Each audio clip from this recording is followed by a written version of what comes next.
Status pinjaman Perbadanan Tabung Pendidikan Tinggi Nasional (PTPTN) bagi pelajar daripada keluarga miskin dan miskin tegar berdasarkan data e-Kasih yang melanjutkan pelajaran di Institusi Pendidikan Tinggi Awam (IPTA) akan ditukar kepada biasiswa bermula 2026.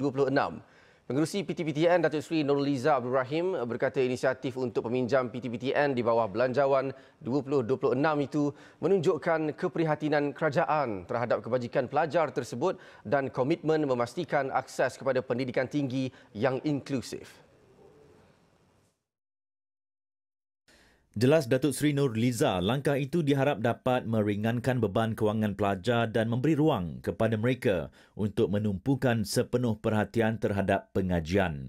Jumaat lalu, Perdana Menteri Datuk Seri Anwar Ibrahim semasa membentangkan Belanjawan 2026 mengumumkan pendidikan percuma PTPTN melibatkan 5,800 pelajar daripada keluarga miskin yang mengikuti pengajian di IPTA dengan peruntukan RM120 juta setahun.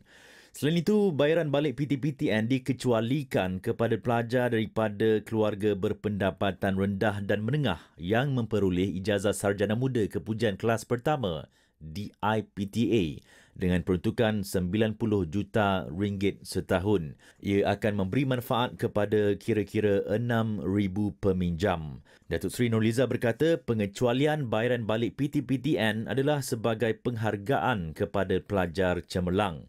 Jelasnya lagi, perincian lanjut berkenaan pelaksanaan inisiatif di bawah Belanjawan 2026 akan diumumkan dalam masa terdekat.